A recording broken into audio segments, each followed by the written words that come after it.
여러분 안녕하세요. 여행복전도사 돌청아제입니다. 오늘은 2020년 7월 2일 목요일인데요. 제가 오늘 아주 특별한 영상을 하나 준비하였습니다. 제가 유튜브를 시작한 지 2달째 되는 날인데요. 어제 제가 아주 기쁜 이메일을 받았습니다. 그 이메일은 제가 시작했던 그 여행 채널 여행복 트래비스가 드디어 구독자가 1000명이 넘었다는 소식을 유튜브 본사로부터 이메일을 통해서 축하를 받았습니다. 그래서 이제부터 저를 이제 유튜브 크리에이터로 인정한다는 그런 내용의 메일이었습니다. 지금까지 제가 올린 영상은 2달 동안에 약 22개의 영상을 이렇게 만들어 올렸는데요. 물론 좀 아직 많이 부족하고 이게 좀 내용도 그렇고 또 실제 영상을 녹화하거나 편집하는 스킬도 좀 아직 다듬어지지 않아서 여러 가지로 부족하지만 정말 1000명이라는 소중하신 분들이 이렇게 구독을 해주시고 좋아해 주셔서 정말 이 기회를 빌어서 감사의 말씀을 드립니다. 저는 왜 이 채널명을 여행복이라고 했냐 하면은 여행복에 대한 얘기를 제가 한번 간단히 말씀드리고 다음 얘기를 하겠습니다. 저는 여행복을 여행, 트래블과 행복, 블리스를 합성한 용어로 해서 트래블리스라는 새로운 용어를 만들어냈습니다. 여기서 여러분 여행은 다 알겠지만 행복에는 크게 두 가지가 있는데요. 첫째 해피니스, 우리가 생활의 만족이라든가 삶에서 보람을 느낄 때 그런 상태를 해피니스라고 그러죠. 근데 제가 여기에서 여행복에 쓰인 블리스라는 말은 더 없는 행복, 그 이상의 의식과 영원히 행복한 상태를 블리스라고 불렀습니다. 그래서 영어에서는 블리스를 최상의 진정한 행복, 즉 퍼펙트 해피니스라고 그러죠. 그래서 오른쪽 도표에서 보신 것처럼 블리스는 해피니스를 포함하고 있지만 해피니스는 영원히 포함되어 있는 블리스를 포함하지 못하고 있는 거죠. 그래서 제가 정의한 이 여행복이라는 건 바로 여행복은 여행을 통하여 얻는 최상의 행복한 상태. 그래서 제가 이 경이로운 어떤 대자연에 갔을 때 느끼는 어떤 짜릿한 전율을 느끼는 그러한 행복도 여행복이라고 볼 수 있고요. 여러 가지 여행을 다니면서 행복을 느끼는 그러한 것들까지 모두 포함해서 여행복이라고 저는 정의를 하였습니다. 그래서 여행복의 요소에는 크게 세 가지로 볼 수 있는데요. 첫째, 자유로움. 일상에서 벗어나서 기쁨을 느끼는, 그쪽 여행에서 느끼는 본능적인 자유이기도 하죠. 그리고 두 번째는 여행 동행자와의 좋은 관계, 즉 동행자들과의 또 다른 약속에 든 사랑을 나누고 감사하는 마음을 갖는 그가 필요하고요. 그 다음에 세 번째는 뭐니 해도 즐겁지 않으면 인생이 아니죠. 즉 여행이 아닙니다. 여행에서는 즐거워야 되거든요. 그래서 이 세 가지 자유로움, 좋은 관계, 즐거움이 합쳐졌을 때 제가 지금 오른쪽의 사진에서는 잉카 제국의 그 신전이 있던 마추픽추에 올라갔을 때 느끼는 그런 느낌인데요. 위에서 그 와이나픽추 위에서 내려다본 마추픽추를 볼 때 정말 행복하고 자유로움과 어떤 여행을 통해서는 그러한 경이로움 속에서 얻는 행복함, 최상의 행복을 느꼈다. 이걸 이제 여행복이라고 해서 이걸 많은 시니어들에게 전달해주고 싶어서 저는 이제 자유여행 안내서라는 트래블 그레이라는 책을 금년 초에 발간했습니다. 그래서 이 내용은 보면은 여행은 나이가 아닌 용기의 문제다. 그래서 여러분들도 자유로운 여행, 즉 자유여행을 마음대로 떠날 수 있도록 하나의 안내서, 가이드가 될 수 있는 그런 책을 만들었는데요. 이게 이제 전체는 6개 장으로 이루어졌습니다. 첫 장에는 여행은 두려움이 아닌 즐거움이다. 그래서 시니어들이 정말 여행을 준비해서 여행을 용기 내서 갈 수 있도록 하는 동기부여를 하는 장이 되어 있고요. 두 번째는 나도 여행 갈 수 있다. 그래서 일주일 이내에 동남아라든가 짧은 거리를 자유여행 가라고 하는 그러한 예를 들어서 설명해 주는 팁이라든가 이런 걸 많이 올렸고요. 그 다음에 이제 자유여행이 이제 마음껏 즐겨라. 10일 이상, 즉 이 10일 이상 간다는 게 장기 여행이 되는데요. 제가 이제 그 한갑 기념으로 해서 남미 여행을 27일간 다녀온 적이 있는데 그걸 예를 들면서 이제 자유여행을 마음껏 즐겨라 하는 것이고요. 4장에서는 미국, 캐나다를 횡단했던 자동차 여행에 대한 것을 제가 실었습니다. 그래서 이때는 이제 제가 은퇴하면서 40일간 부인과 함께 미국, 캐나다 대륙을 횡단했던 자동차 로드트립에 대한 얘기를 실었고요. 그 다음에 5장에서는 유럽 발칸반도의 아드리아해를 일주하는, 즉 발칸반도와 이탈리아와 스위스, 오스트리아 등을 이렇게 돌아보는 40일간의 자동차 여행에 대한 얘기를 실었습니다. 그리고 마지막에는 제가 여행을 가면 이제 그 트레킹 여행을 되게 겸해서 가기 때문에 아름다운 그 자연이 있는 캐나다 로키라든가 남미의 파타고니아에 대한 즉 발길 닿는 대로 마음 가는 대로 가는 트레킹 여행에 대한 요령과 팁을 실어서 시니어들에게 자유여행 안내서라는 책을 발간하게 되었던 것입니다. 그리고 이제 여행 상점이라는 곳에서 다시 청춘 연구소장직을 하면서 여행 강의를 하고 있습니다. 그래서 주로 이제 시니어들에게 여행복을 부탁해 나도 한다 자유여행을 비롯해서 시니어들을 위한 캐나다 로키 트레킹, 그리고 북미 대륙의 로드 트립, 남미 대륙 자유여행, 이렇게 이제 제가 다녀온 여러 번의 장거리 여행에 대한 이런 자유여행 요령들을 알려주고 그들과 함께 공감하는 그러한 강연을 하고 있습니다. 그리고 최근에는 이렇게 이제 시니어들에게 나도 한다 자유여행이라는 제목으로 액티브 시니어를 위한 자유여행 모임인 시니어 여행 클럽을 개설해 봤습니다. 그래서 6주 동안 정말 자유여행을 갈구하고 가고 싶어 하는 정말 그 액티브 시니어들을 모시고 6주간 여행 클럽을 해봤는데 너무 반응이 좋고 그분들이 정말 이런 바람을 꼭 한번 해소해 주는 정말 좋은 기회였다 하면서 또 다른 계속 이제 어떤 커뮤니티를 구성해서 앞으로 친교하고 서로 자주 만나고 여행을 떠날 수 있도록 이렇게 이제 하는 클럽을 만들었습니다. 앞으로도 이 여행 클럽은 제가 좀 더 발전시키고 여러 가지 테마 여행이라든가 여러 가지 주제를 가지고 확대해 나갈 생각입니다. 그래서 이제 이렇게 제가 이제 활동을 하고 있는데요. 이러한 기회가 이제 또 유튜브를 통해서 이러한 소식들이 전해지면서 정말 1000명이 넘는 소중하신 분들이 구독을 해주셨기 때문에 제가 애초에 처음에 했던 그러한 그 마음을 가지고 여러분들에게 시니어에게 여행복 5계명이라는 것을 한번 제가 만들어 보았습니다. 첫째, 행복하려면 여행을 자주 떠나라. 여러분, 이제 여행을 통해서 행복을 추구하는 이제 시대가 됐지 않나 싶습니다. 그래서 이제 우리 이제 중장년들은 행복을 추구하기 위해서 여행을 자주 떠나기를 바라고요. 두 번째는 자식에게 재산을 물려주는 것도 중요하겠지만 여행을 통해서 경험과 추억을 상속하라. 그래서 그들이 미래를 향해서 또 새로운 행복을 추구하는 그런 삶을 살도록 해줘야 된다고 생각하고요. 그다음에 세 번째는 이러한 여행복을 위해서는 첫째 무엇보다도 중요한 게 첫 번째가 건강을 지키라는 겁니다. 그래서 꾸준하게 건강 관리를 하고 체력 단련을 하시라는 거고요. 네 번째는 지금까지 우리는 정말 타인을 위해서 산 삶이었다고 볼 수 있잖아요. 뭐 조국을 위해서, 사회를 위해서, 또 가족을 위해서. 그런데 이제는 여러분들 시니어들은 자신을 위한 이제 앞으로 삶을 살기 바랍니다. 그래서 그런 쪽으로 이제 자신을 위한 투자를 하시길 바랍니다. 그럼 마지막으로는 정말 나만의 버킷리스트를 작성해서 꼭 죽기 전에 해보고 싶은 것을 실천해 보시기 바랍니다. 그래서 여러분들 지금 당신의 최고의 날은 아직 오지 않았습니다. 그래서 앞으로의 최고의 날을 만드는 시니어가 되기를 바라면서 제가 이번 유튜브 영상을 만들었습니다. 그래서 지금까지 제가 제 어떤 생각, 제가 왜 유튜브를 시작했는가 하는 부분들을 최초에 제가 올렸던 영상 2개를 좀 지루하시겠지만 끝까지 한번 다시 들어보시고 제가 왜 여행복 전도사라고 했으며 이 유튜브를 시작했는지에 대한 부분을 여러분들에게 다시 한번 들려줍니다. 그래서 지루하실 대로 끝까지 한번 들어보실 것을 당부드립니다. 다시 한번 여러분 감사드립니다. 네, 여러분 안녕하세요. 여행복 전도사 한경표입니다. 2020년 5월 1일 아침인데요. 저는 드디어 내 인생 처음으로 유튜브 채널을 개설하게 되었습니다. 한갑이 넘은 나이에 이런 유튜브를 시작하게 되어서 감개무량하고요. 제가 개설한 여행 채널은 여행복이라고 부릅니다. 여행복이라는 것은 내가 어떻게 여행을 통해서 행복한 삶을 살고 있는가, 또 이러한 얘기를 통해서 여러분들과 이러한 행복 에너지를 서로 나누면서 이 세상이 모두 다 여행을 통해서 행복해졌으면 좋겠다 하는 마음으로 이 채널을 개설하게 되었습니다. 그러면 내가 이 여행 채널을 통해서 무엇을 여러분들에게 전해주고 또 여행이란 나에게는 어떤 의미로 다가오는지 또 어떻게 해서 그 여행을 통해서 행복을 추구하는지 이런 얘기들을 하나하나 파헤쳐 보도록 하겠습니다. 제 꿈은 오래전부터 시니어 여행 작가와 기획자가 되는 것이었습니다.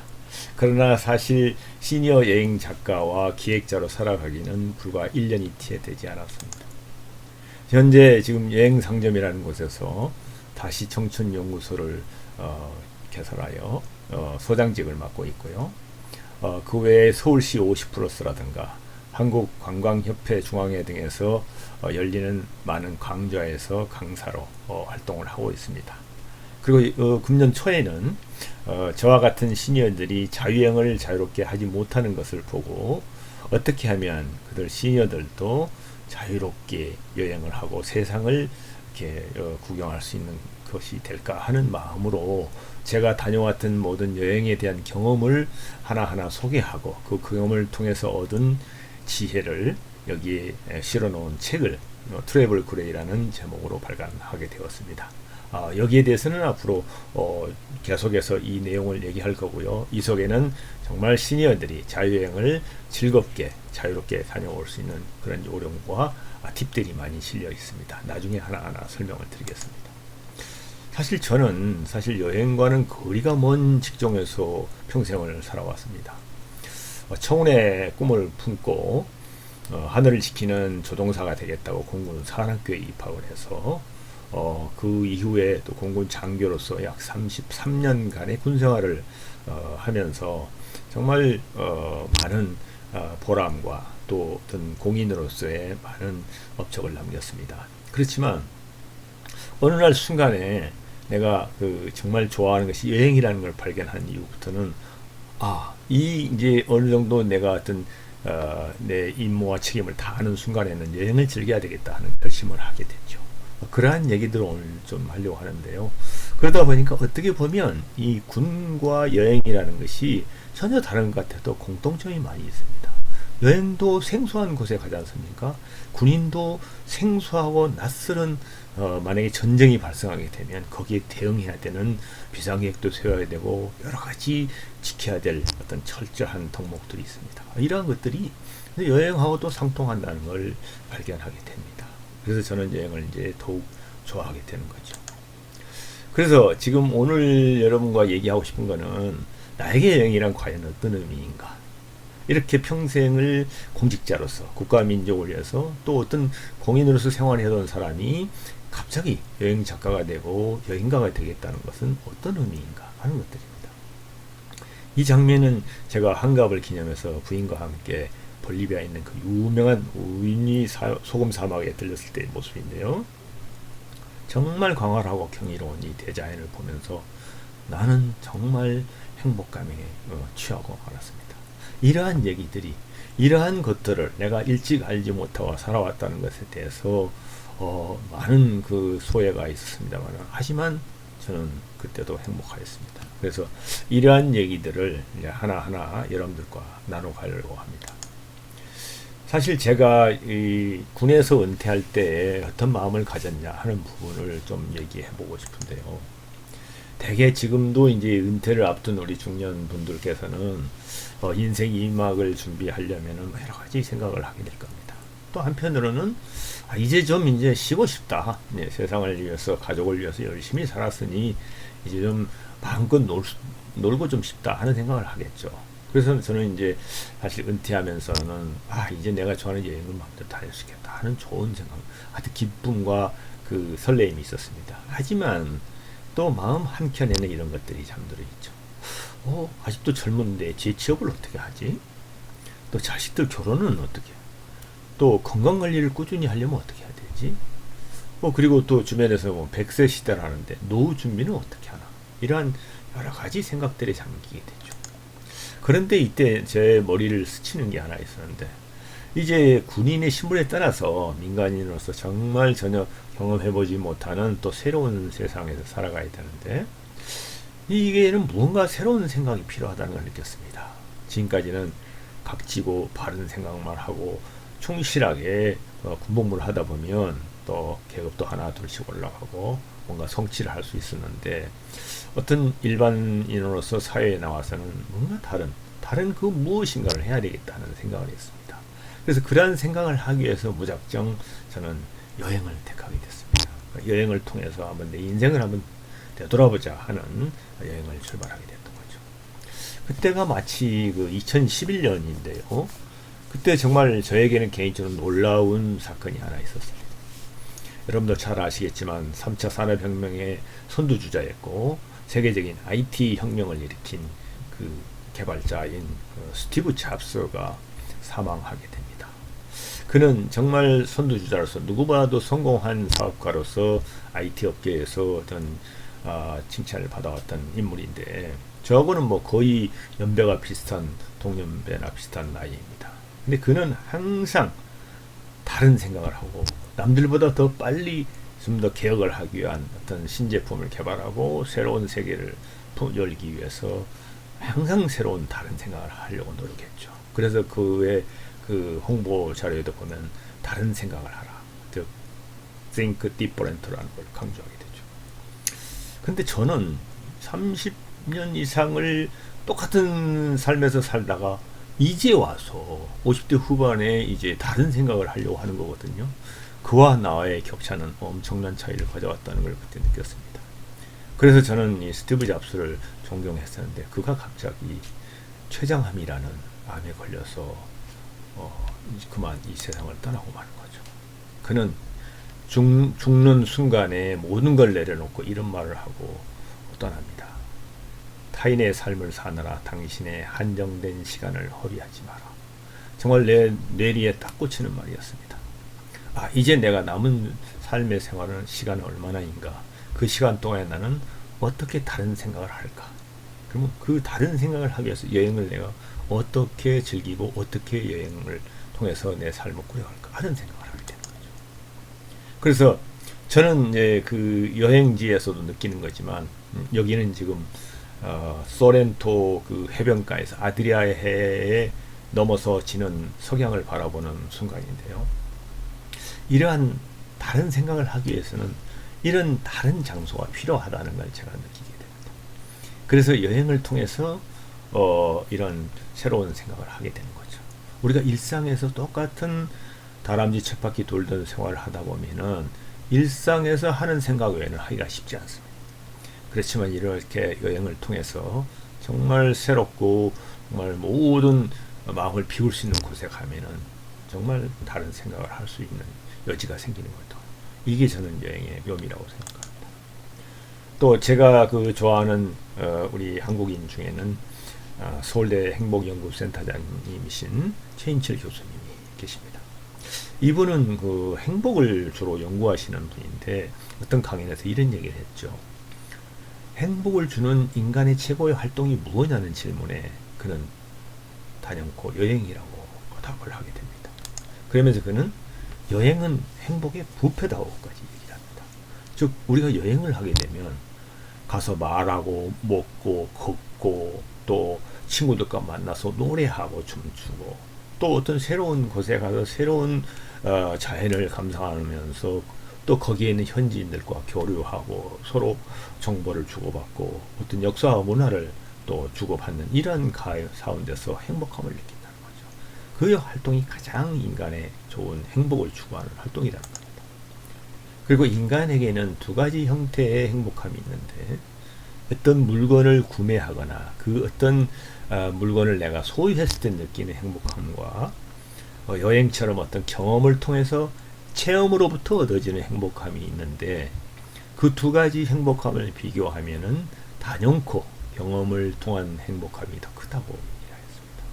그래서 그는 행복하려면 여행을 자주 떠나라 하고 얘기를 합니다. 저는 여기에 100% 공감을 하며 여행을 확실하게 행복의 수단이다, 또 행복을 위한 여행이 최고의 삶이다 하는 것을 읽어드리게 됩니다. 그리고 또 한 사람이 있는데요. 바로 캐나다인인 브라이언 트레이시입니다.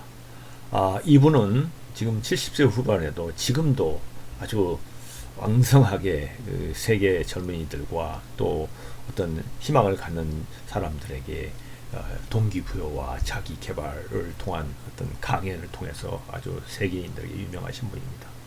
그 나이에도 지금까지 약 60여 권이 넘는 책을 저술하였고요.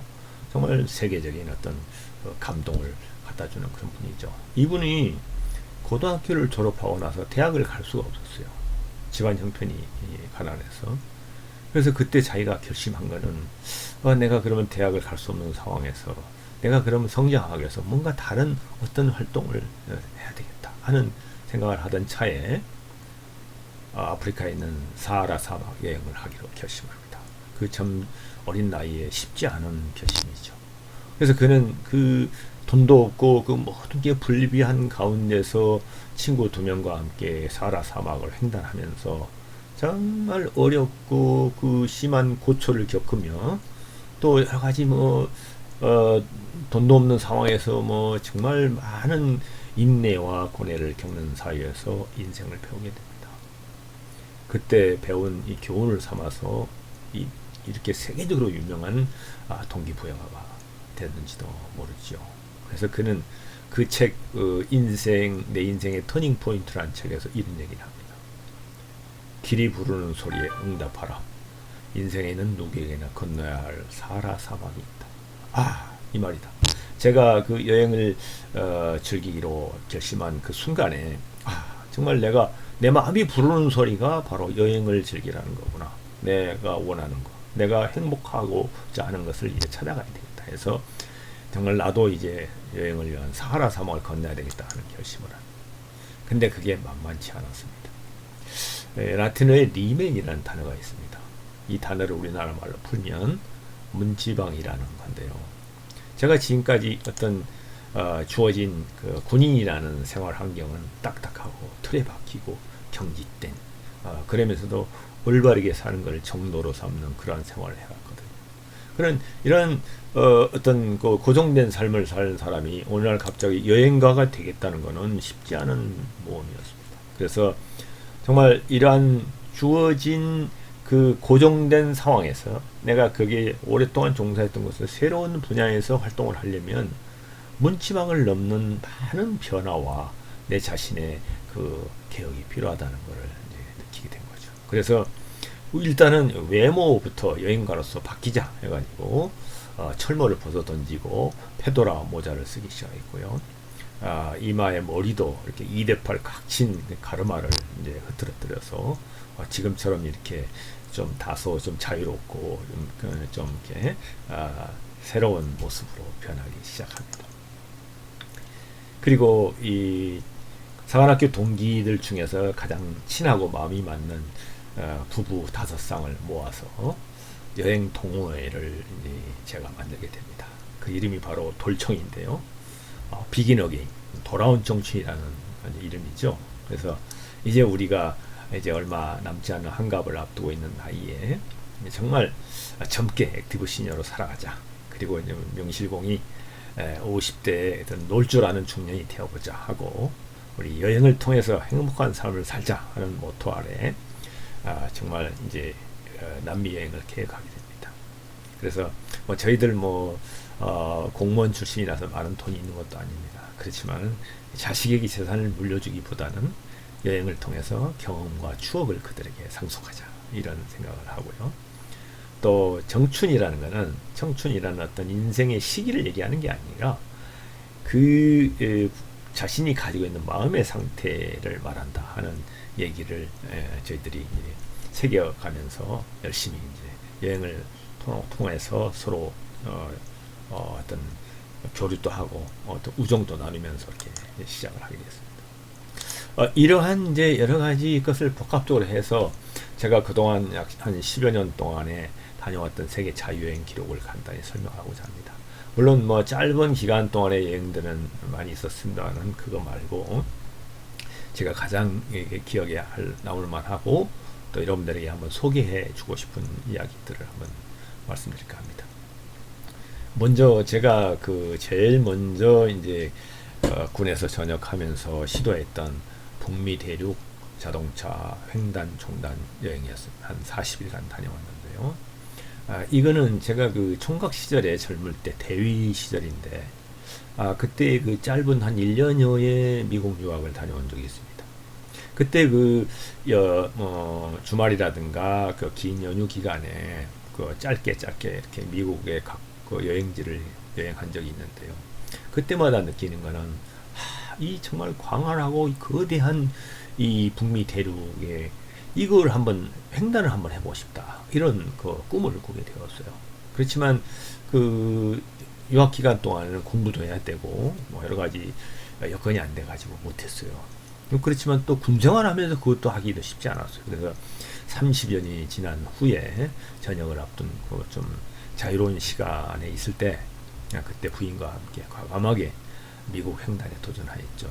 그래서 약 40일 동안 미국 캐나다의 국립공원 24군데를 들리면서 그 대자연을 이제 만끽하게 되죠.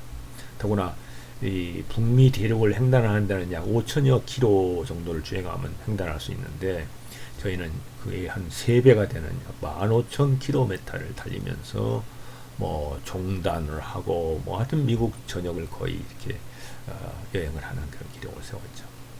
그리고 이제 두 번째는 정말 내 어떤 여행 역사의 정말 기적이라고 할 수 있는데요. 캐나다 관광청에서 시니어들을 대상으로 해서 꽃중년 여행이라는 캐나다 로키를 트레킹하는 상품을 공모를 하였습니다.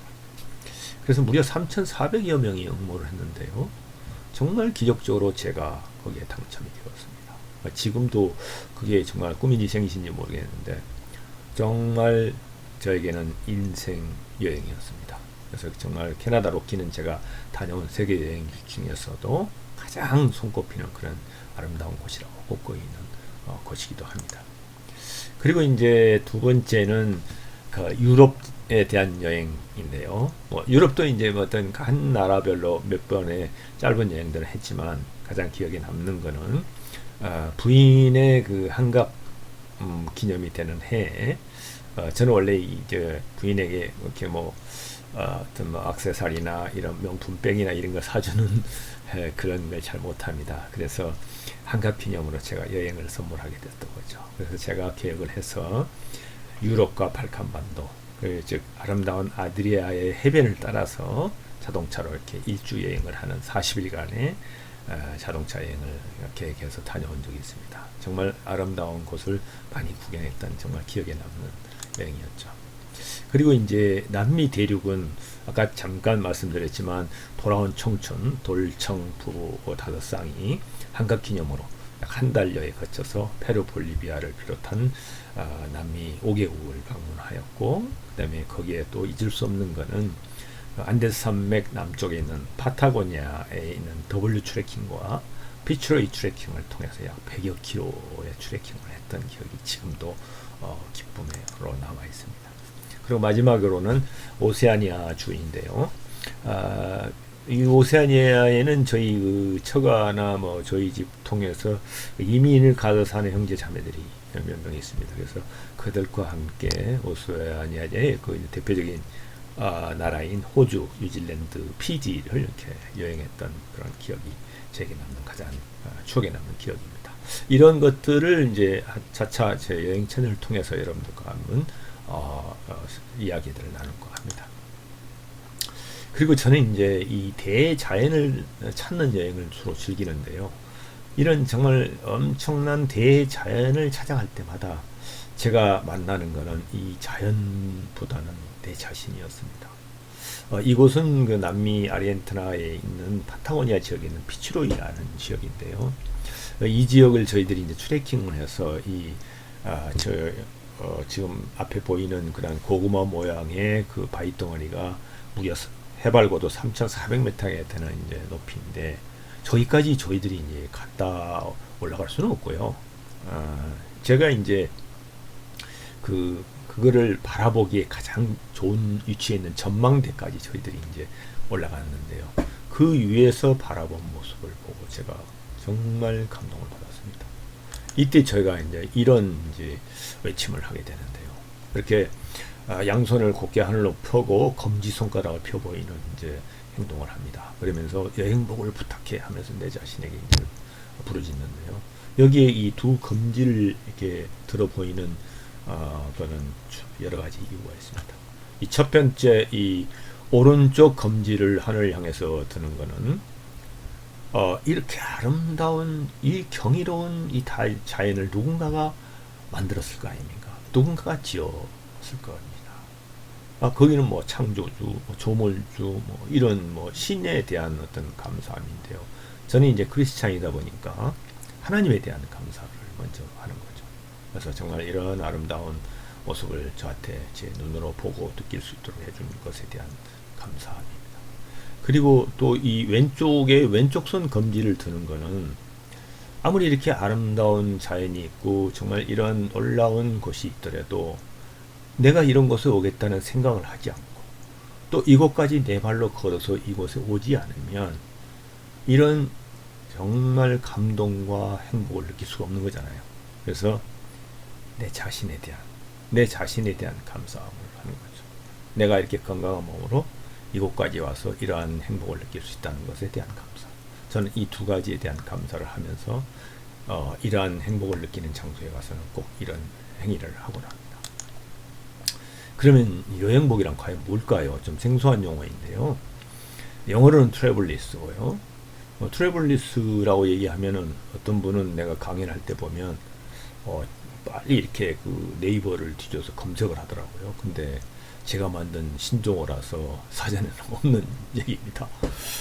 그래서 이거는 이제 여행이란 트래블과 행복이라는 블리스를 이제 조합해서 만든 용어인데요. 우리가 행복에는 두 가지가 있습니다. 우리가 이 생활 속에서 느끼는 만족함이나 어떤 보람된 기쁨을 맡았을 때 생각하는 상태를 행복하다고 그러죠.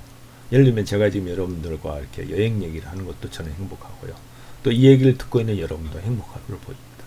그런 해피니스와는 좀 다르게 정말 의식과 영혼이 행복한, 더 없는 행복을 느끼는 상태, 어떤 최상의 진정한 행복의 상태를 영어로는 블리스라고 합니다. 그래서 오른쪽 도표에서 보시게 되면은 해피니스는 블리스를 포함하지 않는 행복인데 블리스는 해피니스를 포함한 더 넓은 광의의 행복을 얘기하는 거죠. 그래서 여행을 통해서 얻는 행복은 저는 이렇게 정의하였습니다. 여행복은 여행을 통하여 얻는 최상의 행복한 상태라고. 저는 이 여행복을 위해서 여러분들과 앞으로 계속 이에 대한 얘기를 할 것입니다. 여행복에는 몇 가지 요소들이 있습니다. 그 요소들은 한 세 가지가 되는데요. 자유로움, 그 다음에 좋은 관계, 또한 즐거움이라고 할 수 있습니다. 이 세 가지 요소가 합쳐졌을 때 비로소 여행복을 느끼는 거죠. 오른쪽에 있는 이 사진은 제가 그 잉카 제국의 그 성전이 있는 마추픽추를 그 뒤에 보이는 그 젊은 봉우리라고 그러죠. 와이나 픽추 꼭대기에 올라가서 내려다보는 형태인데 정말 이때도 여행복을 느꼈거든요.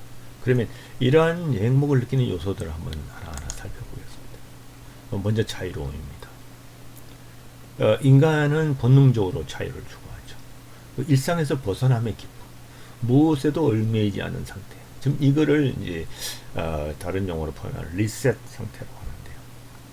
정말 모든 것을 잊혀진, 정말 다 이렇게 차분하게 가라앉는 상태.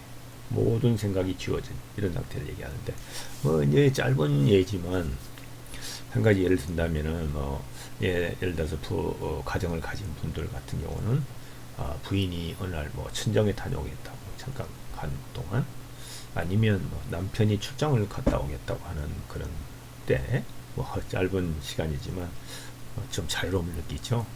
다 똑같은지 모르겠는데, 하여튼 그러한 마음의 상태부터 시작해서 영원히 행복하고 자유로운 상태, 이런 상태의 여행 가서 저는 자주 느끼거든요. 이러기 위해서는 나만의 자유여행을 즐겨야 됩니다. 그래서 나에 맞는 나만의 여행을 하기 위해서는 스스로 내가 여행 계획을 짜야 되고요. 그러기 위해서는 여러 가지 인터넷이나 여행 앱, 여러 가지 SNS를 통해서 정보를 주고받고 또 여러 가지 그 지식들을 쌓아서 내가 직접 해봐야 되는 거죠. 그렇지만 우리 같은 시니어에게는 한 가지 잊어버리서는 안 되는 것이, 시니어는 여행의 템포와 리듬을 지켜야 됩니다. 어느 날 갑자기 젊은 기분에 젊은 친구들처럼 이렇게 배낭을 메고 무리하게 트레킹을 했다든가, 아니면 모험을 좋아한다고 생각해서 심한 액티비티를 해가지고 몸이 이렇게 다치게 되는 이런 일이 있어서는 안 됩니다. 그래서 시니어들에게 자유로운 여행은 저는 로드 트립을 권합니다. 그래서 내가 직접 운전하고 자연을 즐기면서 이렇게 천천히 다니면서 행복함을 느끼는, 그러면서 만약에 자유여행을 하면 자기가 다 알아서 할 수 있으면 좋지만, 그렇지 못하면 잘하는 친구를 데려간다든가 아니면 인솔자를 대동해서 가는 여행을 저는 권해드립니다. 두 번째는 좋은 관계입니다. 여행에서는 정말 중요한 게 동행자이죠. 어떤 사람들은 여행을 갔던 그 동행자와의 불편한 관계 때문에 그 가기 전에는 정말 좋았던 편안한 관계였지만은 여행을 돌아와서는 정말 이렇게 결별하는 경우도 봤습니다. 그래서 심지어 부부간에도 어떤 사람은 다시는 내가 남편이랑 여행을 안 가겠다 하는 사람도 있고요. 또 제가 뭐 일전에 강연을 할 때 그 관계자가 제 강연을 듣고 나서는 뭐 선생님은 이렇게 부부간의 여행을 많이 다니면서도 이렇게 잘 다니시는데 혹시 그 여행을 가서 오랫동안 여행 가서 싸우지 않고 여행하는 방법을 좀 강연할 수 있느냐 이런 요청을 한번 한 적도 있었어요. 뭐 우스갯소리입니다만은 아무튼 이 여행에서 동행자와의 관계는 정말 중요합니다. 그래서 서로가 늘 신뢰하고 감사하는 마음을 가져야 되거든요. 그리고 동행자로서의 단지 여행을 함께하는 자를 떠나서 도우미가 돼야 됩니다. 그래서 서로의 다른 것을 인정하고 배려해야 됩니다. 그래서 또 각자의 역할을 발휘해 줘야 됩니다. 그래서 내가 못한 거를 상대방이 채워주고 또 상대방이 못하는 걸 내가 잘 챙겨서 그걸 대신해서 이렇게 관계를 이어가는. 어차피 그 생소한 곳에서 여행한다는 거는 서로가 협조하지 않으면은 좋은 여행이 될 수 없거든요. 그래서 이 좋은 관계를 손 들고요. 마지막으로는 즐거움입니다. 즐겁지 않으면 인생이 아니다는 말을 하고 여행을 떠난 사람이 있습니다. 이들은 미국에 사는 마틴 부부인데요. 이들은 이제 70이 돼가지고 많은 이제 여러 가지 일자리에서 이제 퇴직을 하고 나서 이제 후회 없는 삶을 살아보자 하고 세계 여행을 떠나게 됩니다. 그러면서 과감하게 집도 팔고 자기 재산을 정리한 다음에 3년여의 해외 생활, 현지 생활을 하러 떠납니다. 그리고 그들이 3년 여행을 끝나고 돌아와서 부인 린 마틴이 쓴 책이 있는데요. 그 책이 제목이 바로 즐겁지 않으면 인생이 아니다라는 거예요. 이 책은 출간하자마자 선풍적인 인기를 끌어서 베스트셀러가 된과 동시에 아마존닷컴이 1위를 차지하는 그런 책이 됐습니다. 그럼 어떻게 이들이 어떤 여행을 했을까요? 하는 것이 책에도 나타나 있지만 저는 이 시 한 편을 보면 금방 나타나고 생각합니다. 행복이란 꽃길. 혼자 걷는 길에는 예쁜 그리움이 있고 둘이 걷는 길에는 사랑이 있지만 셋이 걷는 길에는 우정이 있고 우리가 걷는 길에는 나눔이 있습니다. 감사하는 마음으로 걷다 보면 어느 길이든 행복하지 않는 길이 없습니다. 그대 가는 길은 꽃길입니다. 오늘도 마음 가는 곳곳마다 꽃길이시기를. 이들은 행복한 꽃길을 찾아갔던 거죠. 그게 바로 즐겁고 행복한 여행이 됐다고 저는 생각합니다. 자, 저는 이제 지금까지 얘기한 저의 여행 기록이나 또 이러한 여행복의 요소들, 또 많은 이런 여행자들, 세계 여행자들의 마음과 여러 가지 얘기를 담아서 책을 한 권 써냈습니다. 그래서 우리 같은 시니어들이 자유여행을 유쾌하게 다녀오고 정말 즐겁게 갈 수 있는 어떤 여행 안내서가 될 수 있는 거죠. 그래서 하나하나 이 책에 이제 여러 가지 제 경험을 실었는데요. 크게 6개 장으로 이루어졌습니다. 제 1장에는 여행은 두려움이 아닌 즐거움이다. 즉, 시니어들이 정말 용기를 내서 이제 자유여행을 즐기십시오. 나도 떠날 수 있다. 할 수 있다. 하는 동기부여를 하는 것이 1장이고요.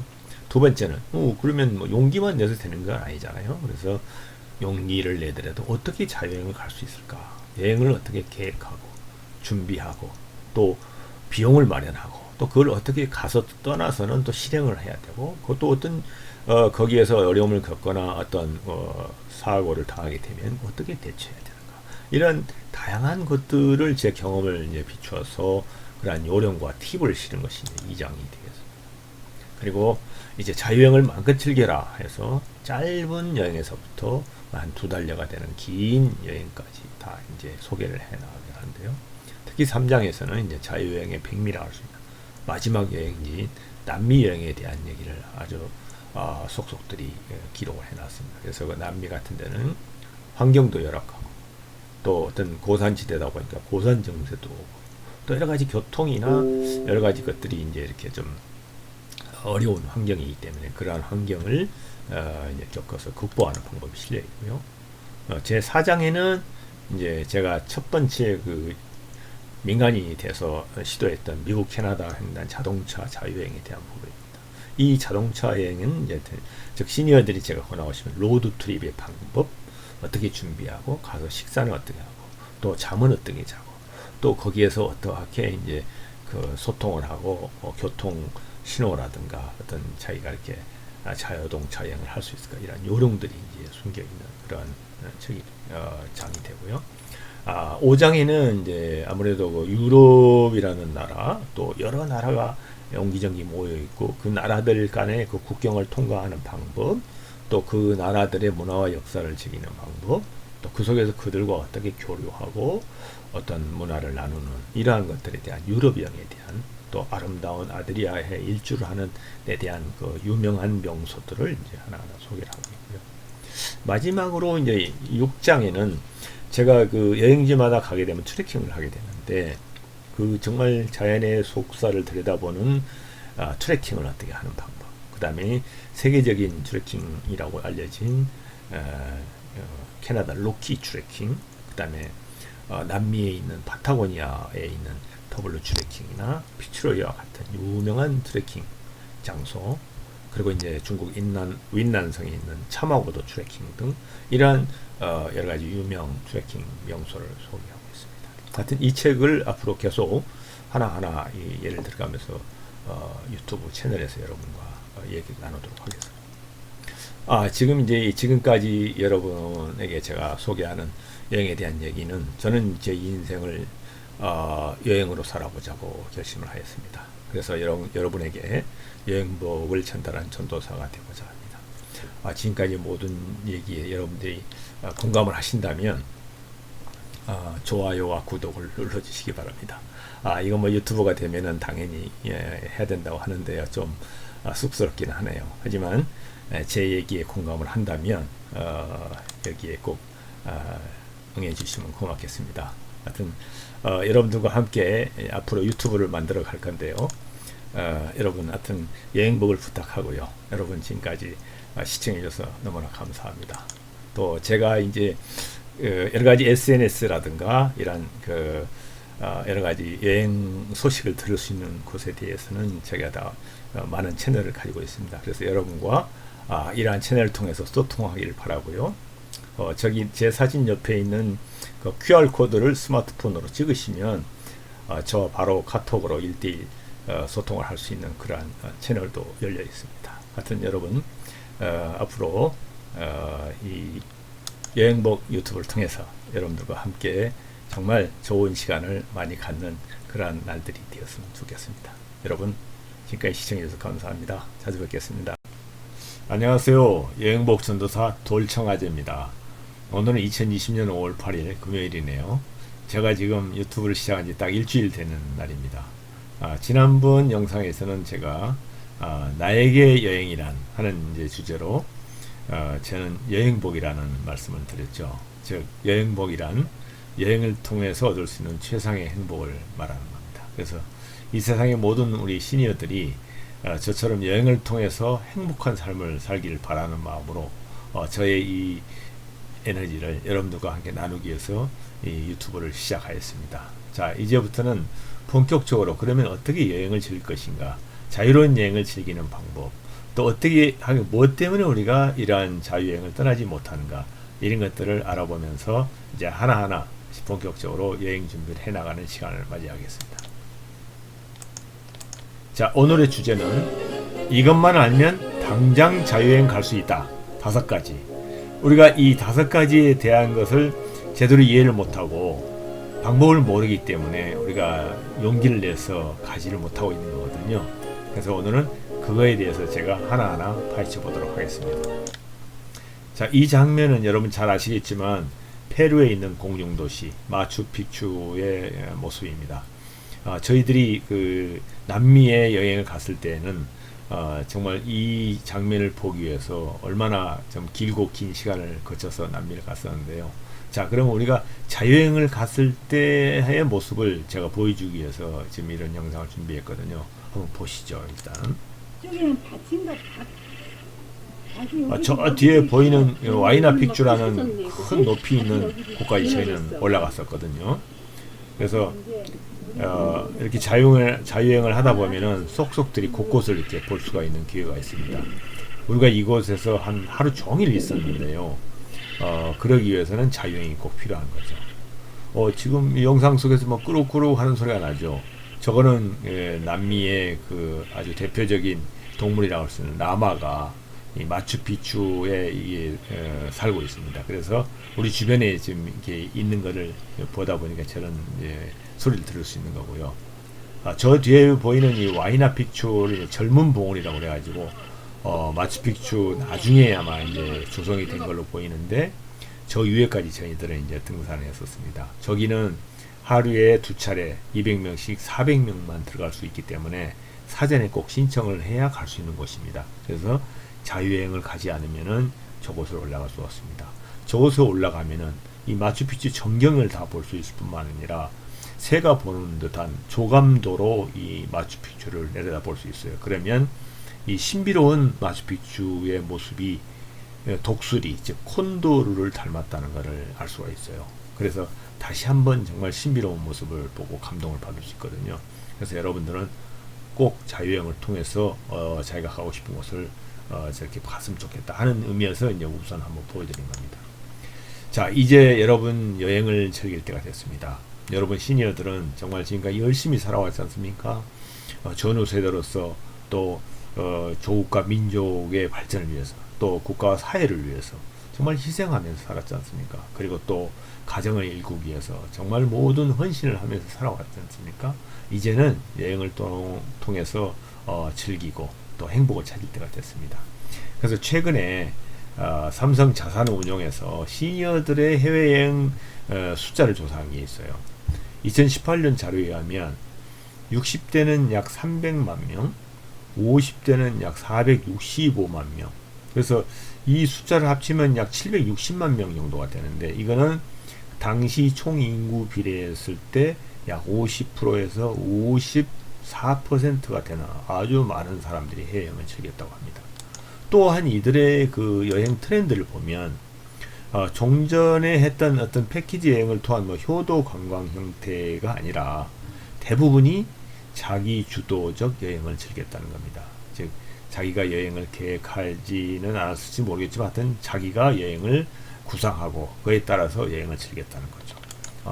그러다 보니까 자기가 직접 항공권을 끊거나 숙박 등을 직접 구매하는 경험이 있다고 말한 사람이 무려 53.8%에 달합니다. 그래서 이런 이제 여행 트렌드가 바뀌고 있다는 거죠. 그래서 요즘에 이제 그 시니어들은 액티브 시니어라고 하지 않습니까? 정말 건강한 체력과 어떤 몸을 가진 그런 상태. 그래서 자기의 나이를 0.7을 곱해서 만약에 60대면은 한 40대 실제 그런 신체 나이가 된다고 그래요. 그래서 이제 그 어떤 자신에 대한 자신감을 보이는 의미에서 이렇게 너는 늙어봤냐? 나는 젊어봤다. 여기 젊은이들에게 이런 이제 농담을 던지기도 하는 이런 확신에 찬 그런 모습을 이제 보이는 그러한 세대가 다가오고 있는 거죠. 그런데 이러한 이런 체력과 어떤 건강을 가지고 있음에도 불구하고 자유여행을 못 가는 이유가 있더라고요. 그래서 제가 친구들이나 주변의 지인들한테 물어보니까 대략 이렇게 5가지 이유를 얘기했었습니다. 자, 첫째는 공짜 돈이 없다. 즉 여유 자금이 없다는 얘기죠. 그 다음에 두 번째는 외국어를 잘 못해. 특히 영어를 잘 몰라. 해서 뭐 가면 뭐 영어도 못하는데 뭘 자유여행을 하겠어 하는 얘기가 있었고요. 그 다음에 컴퓨터 스마트폰을 할 줄 모르겠어. 우리 시대에는 컴퓨터가 없었어. 그러다 보니까 제대로 이게 적응하기 힘들다 하는 얘기를 하는 거고요. 그 다음에 여행을 갈래도 마땅히 동행할 사람이 없다. 뭐 심지어 배우자마저도 잘 내 마음에 잘 맞지 않고 또 친구라 해도 딱 이렇게 딱히 뭐 이렇게 여행까지 가야 될 친구들은 적다 이런 얘기를 해요. 그리고 마지막으로는 이건 뭐 어쩔 수 없는 상황이 될 수 있지만 건강과 체력이 따라주지 않아서 못 간다. 이렇게 5가지 이유로 크게 됐습니다. 자, 그러면 제가 지금부터 이러한 5가지 이유를 극복하는 방법, 그거를 이제 하나둘씩 설명을 드리겠습니다. 첫째, 공짜 돈이 없어서. 이거 뭐 비법이 없을까요? 이 공짜돈이라는 거는 무슨 뭐 예를 들면은 뭐 갑자기 로또에 당첨이 됐다든가 안 그러면 갑자기 뭐 자기가 가지고 있는 재산이 올라가지고 갑자기 이렇게 뭐 가격이 올라서 그걸 뭐 팔았더니 돈이 생겼다든가 이런 불로소득 이런 걸 이제 공짜돈이라 할 수 있는데 글쎄요. 세상에 그 서양을 동서양을 망언하고 이런 격언이 있죠. 세상에 공짜 점심은 없다. 그래서 거저 떨어진 돈은 없습니다. 다 생기더라도 내가 노력해서 생기는 건데요. 그럼 어떻게 해야 되나? 삶의 우선순위를 한번 생각해 볼 수 있습니다. 우리가 소유를 통한 어떤 그 우선순위를 두고 소유 뭔가를 구매하고 뭘 가졌을 때 갖는 행복감도 있을 수 있지만 이제는 우선순위를 체험이나 여행 쪽에 두라는 거죠. 그랬을 때 행복감이 더 커진다는 거거든요. 그래서 이러한 내 가치관을 좀 변화시킬 필요가 있다. 그래서 우선은 그러기 하기 위해서는 나만의 버킷리스트를 작성하는 겁니다. 즉 내가 앞으로 죽을 때까지 죽기 전에 뭔가 반드시 가서 하고 싶은 곳 뭔가 하고 싶은 것 이런 것들을 적어놓은 리스트를 만들어 가지고 그거를 목표 시기를 정하라는 겁니다. 버킷리스트의 그 키워드는 시간을 정해놓는 거거든요. 언제까지 내가 뭘 하겠다. 즉 죽기 전에도 있지만 뭐 몇 년도까지는 뭘 하겠다. 이런 시기를 정해놓고 방법이 없습니다. 한 푼도 모아야 됩니다. 그래서 뭐 적금을 든다든가 그렇지 않으면은 내가 어떤 뭐 어떻게 개를 든다든가 그러면 여행 모임을 해가지고 이렇게 회비처럼 이렇게 모은다든가 이런 방법이 가장 현명한 방법이라고 알고 있을 거예요. 그래서 삶의 우선순위를 소유에서 체험으로 바꿔라 하는 거고요. 그 다음에 여러분이 정말 다리가 떨리기 시작하면 자유여행을 못 갑니다. 그렇기 때문에 지금 가슴이 떨릴 때 젊고 건강할 때 자유여행을 가시기 바랍니다. 두 번째, 외국어를 잘 못해. 특히 영어를 잘 못하겠어. 자, 제가 이런 걸 제안을 드립니다. 세계인들의 소통 영어가 있습니다. 그게 글로빗이라 하는 건데요. 글로벌 잉글리시의 약자죠. 지금 우측 그림에 보시게 되면은 우리가 여행을 가가지고 이제 화장실을 가고 싶다 했을 때 우리처럼 이제 문법 위주의 공부를 하는 사람들은 이렇게 얘기를 하기 쉽습니다. 머릿속으로 막 복잡하게 계산을 하죠. 뭐 어떻게 보면은 이게 인격을 좀 갖추는 점잖은 영어를 해야 될 텐데 하면서 뭐 이렇게 얘기합니다. Would you please be so kind as to point me in the direction? 뭐 이름을 브라브라브라 이렇게 얘기하는데 이건 뭐 머리 아파. 이거 어떻게 할 수도 없고 생각이 잘 안 나니까 못 하는 거예요. 그런데 글로비시에서는 이렇게 얘기합니다. Toilet please. 단 두 단어입니다. 토일렛은 내가 가고자 하는 목적지죠. 토일렛 모르는 사람 없잖아요. 그 다음에 please는 내가 어떤 부탁을 할 때 공손한 표현이 please를 붙이면 되거든요. 그래서 toilet please 하면은 그 여행지에 있는 모든 사람은 다 알아듣습니다. 그래서 화장실을 필요로 하는구나 해서 안내를 하게 되죠. 그럼 문제가 없는 거죠. 이런 것을 배울 수 있는 책도 있고 요즘 CD도 많이 나옵니다. 그래서 최소한 500단어 정도를 기본으로 하는 기본 문장을 이렇게 구사할 수 있는 능력, 이게 이제 소통 영어라고 할 수 있고요. 예를 들면은 제가 이제 5살짜리 손자가 있는데 가끔 주말이면 저희 집에 이제 놀러 옵니다. 그러면 이제 어느 정도 말도 배우고 그러니까 그 손자랑 놀면서 얘기를 하고 나누는데 아무런 그 소통하는데 그 걸림돌이 없어요. 그렇다고 해서 이 손자가 무슨 말하는 국어 문법을 배운 것도 아니고 또 이게 구사하는 어휘에 대한 의미를 정확히 알고 얘기하는 것도 아니지만 저하고 이렇게 주고받고 노는데 소통하는데 전혀 지장이 없어요. 바로 이게 글로빗이거든요. 그 정도 용어만을 하면은 여행하는데 문제가 없다. 그리고 요즘은 스마트폰 앱이 정말 발달해가지고 통역 번역을 마음대로 해줄 수 있는 앱들이 개발됩니다. 그래서 가장 대표적인 거는 구글 트랜스레이터라는 구글 번역기. 이거는요, 무려 세계의 104개 국가를 서로 주고받고 대화를 할 수 있는, 아니 그러면 문자로 써서 이렇게 번역을 해주는 이런 게 아주 완벽합니다. 거의. 그래서 제가 여행 갈 때 써보면 아주 유용하게 쓰게 됩니다. 그 외에 이제 파파고라는 거는 주로 이제 아시아권의 용어들을 좀 더 잘 정리되어 있는 그런 이제 그 번역기고요. 그 다음에 이제 우리 국산도 있습니다. 우리나라의 그 한국전자통신연구소라는 애트리에서 개발을 해가지고 상용화를 한 상품인데요. 이것도 아주 우리 어떤 그 환경에 맞게 잘 번역을 해주는 그런 앱입니다. 이런 것들이 아니더라도 세계 곳곳에는 한국인이 가미돼 있어요. 특히 뭐 최근에 이제 코로나19로 인해서 어떤 방역의 세계 선진국 최고의 그 방역 국가가 됐지 않습니까? 그런 것도 영향이 있지만 일찍이부터 우리는 한류라는 게 있어가지고 뭐 K-팝이나 K-뷰티라든가 이런 걸 통해서 한국어를 배우려고 하는 사람들이 정말 많아졌어요. 그리고 한국 사람들이 세계 곳곳을 이렇게 여행을 하다 보니까 여행지마다 한국 사람이 있어요. 그러니까 뭐 그냥 이렇게 한국 사람 같이 보인 사람한테 물어봐도 되는 거고, 아니면 외국인한테도 그냥 안녕하세요 이렇게 하면은 아이고 안녕하세요 하고 한국말로 대응해 온 사람이 꽤 많아요. 그래서 그들에게 이렇게 같이 얘기도 하면서 물어보면 정말 잘 알려줘요. 그 정도로 한국어 실력이 좋은 사람이 많아요. 그래서 이런 세 가지 방법을 이용하면 외국어를 못해서 사용을 못하는 경우는 없습니다. 지금까지 영어를 못해서 자유여행하다 돌아온 사람은 제가 본 적이 없어요. 그래서 그렇게 하시면 될 것 같고요. 세 번째, 컴퓨터 스마트폰을 잘 모르겠다. 이건 뭐 참 난감한데요. 컴퓨터 스마트폰이 적인가요? 잘 모른다고 그러게 돼? 그렇지 않거든요. 자, 요즘은 디지털 노마드 시대라고 하지 않습니까?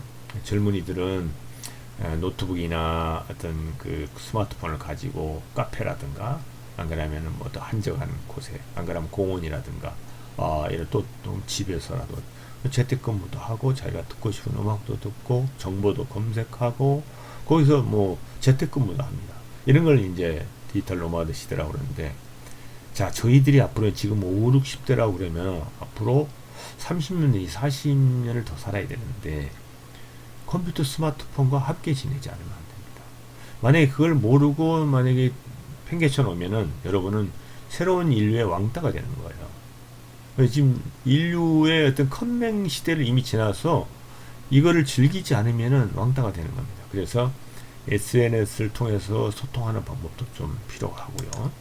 그리고 이제는 나에게 투자할 때가 됐습니다. 지금까지는 뭐 하여튼 뭐 아이들 학자금 문제, 뭐 집 문제 이런 것 때문에 뭐 버는 쪽쪽 이렇게 뭐 어디로 간지 모르게 이제 사라졌지만, 이제 인생 2막을 맞이하는 우리 세대는 이 컴퓨터 스마트 교육이 이제 의무 교육이에요. 필수적인 의무 교육입니다. 그래서 뭐 지금까지 뭐 초등학교, 중학교, 고등학교, 대학을 통해서 배운 걸 가지고 이제 먹고 살고 뭐 자기 뭐 성취도 하고 이랬다면, 이제 앞으로 인생 2막은 컴퓨터 스마트폰 공부를 해야 됩니다. 그리고 이런 교육은 뭐 그렇다고 학교에 가서 할 수 없잖아요. 그러니까 가까운 주민센터라든가, 안 그러면 서울시 같은 경우는 50플러스라는 재단이 아주 탄탄하게 되어 있습니다. 그래서 그런 곳에서 이러한 것을 다 가르쳐 주거든요. 아니면 지방자치단체나 안 그러면 학교 같은데 대학교에서 평생교육 프로그램으로 이런 걸 많이 가르칩니다. 그래서 그러한 곳에서는 보면은 아주 값싸게, 아주 저렴하게 이런 교육을 받을 수 있기 때문에 꼭 투자를 해서 배워두시기 바랍니다. 그 다음에 네 번째, 같이 갈 동행자가 없어서 한다. 글쎄요, 저는 이제 이렇게 생각하는데요. 가까운 주변부터 한번 살펴보세요. 우리 친구, 아니면 지인, 아니면 뭐 별로 교류가 없던 친구 중에도 자유여행을 자주 즐기고 이런 것에 대해서 많은 정보를 가지고 있는 친구들이 반드시 있습니다. 그렇기 때문에 그러한 분들을 한번 찾아보시고요.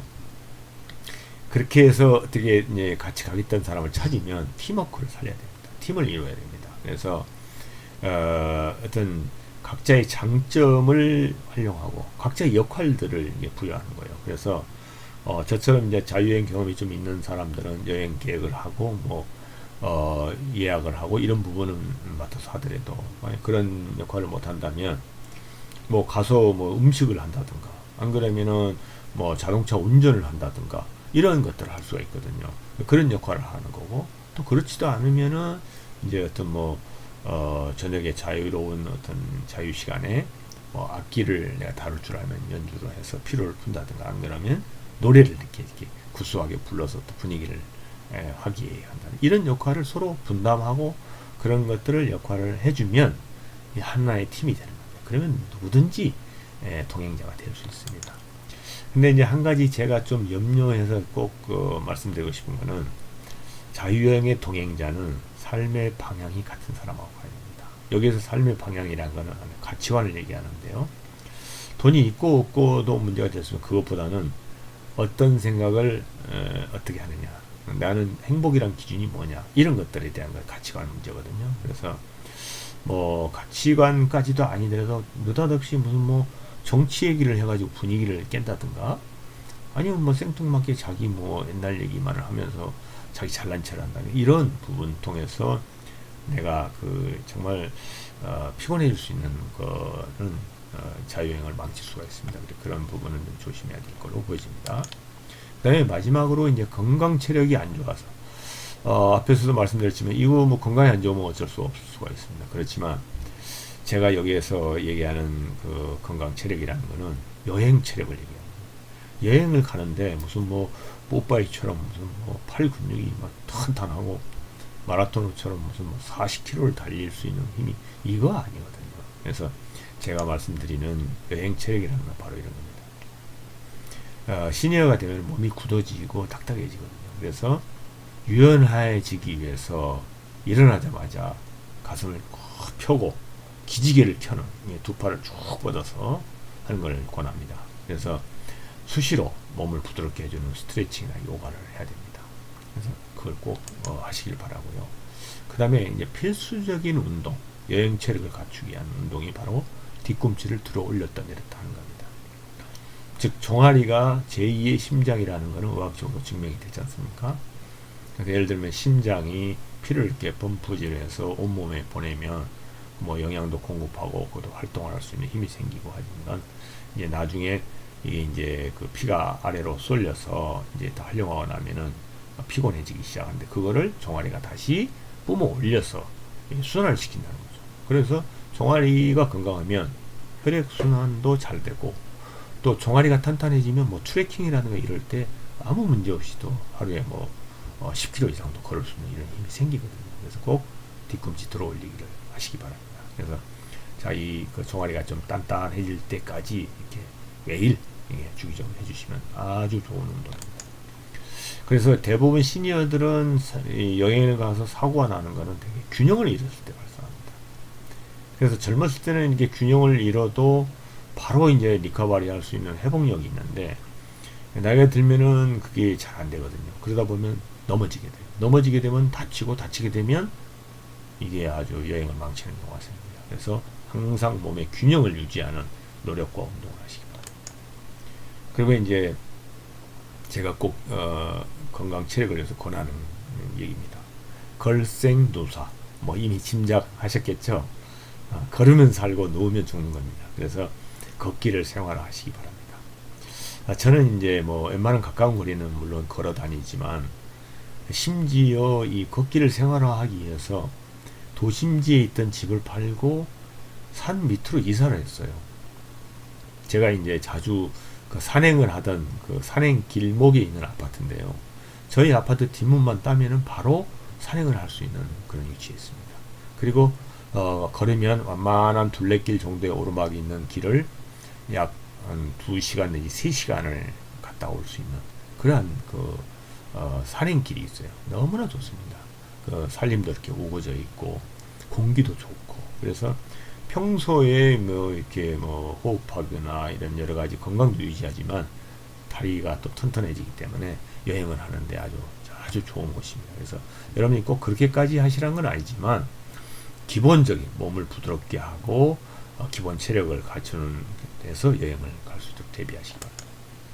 그런데 이제 진짜 지금까지 5가지 이유를 제가 여행을 자주 못 가는 그 이유를 말씀드리고 해결하는 방법도 제시를 했는데, 진짜 못 가는 이유가 또 숨어 있더라고요. 되게 이런 분들은 자유여행을 가고 싶어. 그런데 이렇게 얘기를 합니다. 야, 뭐 집에서 팁을 보니까 세계 각처가 다 보이고, 뭐 여행 가는 뭐 프로그램도 많고, 뭐 예를 들면 뭐 세계 테마 기행이라든가 걸어서 세계 여행이라든가 이런 걸 보면은 뭐 세계 각 곳을 다 즐길 수 있는데 꼭 그때야 돈 들여서 여행을 가야 돼, 이렇게 얘기를 하거든요. 그런데 이게 다른 뜻이 숨어 있어요. 뭐 때문이냐면 바로 이겁니다. 자유여행을 가려니 두려운 거예요. 방법을 잘 몰라. 그리고 혹시 방법을 좀 공부했다 하더라도 안 가봤기 때문에 경험을 안 해봐서 확신이 없는 거예요. 그래서 자유여행이 두렵고 방법도 잘 모르겠고 확신이 없어서 못 가는 거예요. 그게 이제 여러분 용기를 내십시오. 이제 여러분은 지금까지 정말 희생하면서 살아왔지 않습니까? 이제 여행을 즐기고 행복할 권리가 있는 것입니다. 이제는 지금까지 여러분이 수고하신 모든 과거에 대한 보상을 여행을 통해서 돌려받으시기 바랍니다. 그래서 자유여행을 한번 즐겨보시기 바랍니다. 제가 도와드리겠습니다. 다만 그곳에 가게 되면 지금처럼 이렇게 막 딱딱하고 뭐 원리원칙을 따지고 거기 가서도 뭐 공부한다고 뭐 책을 이렇게 뭐 들여다보고 이러지 마세요. 여행을 가면 그냥 망가지는 거예요. 망가질 때 자유가 생기고 자유로워야 행복해지는 겁니다. 그래서 이제는 여러분 그렇게 여행 준비를 하시면 좋을 것 같습니다. 자, 그럼 자유여행 어떻게 가죠? 제가 이제 여행을 다니면서 쭉 공부를 하다 보니까 이렇게 이제 정리가 되더라고요. 이걸 이제 제 책에 있는 거 트래블 그레이 책에도 이렇게 실어놨습니다만은 크게 네 가지로 나눕니다. 결심 단계, 그다음에 여행 세우기, 계획 세우기, 여행 예약하기, 그다음에 짐 꾸리기. 이렇게 해야 비로소 자유여행을 출발할 수 있는 거거든요. 그래서 이런 것들을 제가 이제 하나 둘씩 이제 유튜브를 통해서 여러분한테 정보를 공유하겠습니다. 여러분 다만 여행을 떠나겠다는 뜨거운 가슴, 즉 용기를 가지시고 또 호기심을 가지고 여행지에 가서 정말 새로운 문화를 배우고 또 거기서 즐기고 행복해지는 이러한 용기와 호기심 두 개만을 무장하시고 저를 따라와 주시면 제가 뭐 부족하지만 여러분들 자유여행을 같이 갈 수 있도록 동행해 드리겠습니다. 자, 이제 여러분 나만의 여행을 한번 연출해 보시지 않겠습니까? 여행도 연극과 비슷합니다. 연극을 하려면 어떻게 되죠? 각본도 써야 되고, 그죠? 계획도 세워야 되고, 또 연습도 해야 되고, 여러 가지 것이 필요하잖아요. 여행도 똑같습니다. 여행도 연출이 필요합니다. 자, 그럼 어떻게 할까요? 네, 다음부터는 이제 제가 이런 거를 이제 바로 본격적으로 시작하겠습니다. 자유여행을 떠나기 위해서 필요한 여행 계획서 짜는 법을 제가 알려드리겠습니다. 네, 시작하는 거죠. 계획을 세울 각본을 만드는 겁니다. 그거를 다음 영상에서 제가 꼭 여러분한테 말씀을 드리겠습니다. 지금까지 이제 제가 말씀드린 내용을 뭐 여러 가지 말씀드렸습니다만은 여러분들이 제가 지금까지 말씀드린 거에 공감을 하시고 또 앞으로 또 여행을 가기 위해서 또 좀 더 저와 같이 이제 소통을 하시겠다 하면은 여러분 꼭 좋아요와 구독을 눌러주시기 바랍니다. 제가 아직 유튜브 초보자라서 여러분들이 이렇게 좋아요하고 구독해 주시면 저한테는 정말 큰 힘이 될 것 같습니다. 그래서 계속 저와 소통하기 위해서도 꼭 구독을 눌러주시면 고맙겠습니다. 그리고 이제 저는 이제 여러 가지 SNS 채널을 가지고 있습니다. 그래서 필요하시면 이러한 방법을 통해서 저와 소통해도 좋고요. 앞서 말씀드린 제가 저술한 시니어들의 여행 안내서 트래블 그레이를 통해서도 저와 소통할 수 있을 것 같습니다. 여러분 오늘도 이렇게 끝까지 시청해 주셔서 감사합니다. 저는 언제나 여러분들과 함께 하면서 여행을 정말 행복한 여행을 떠날 수 있도록 하는 것에 최선을 다해서 유튜브를 하겠습니다. 여러분 여행복을 부탁해 감사합니다. 이것으로 오늘 강의를 마치겠습니다.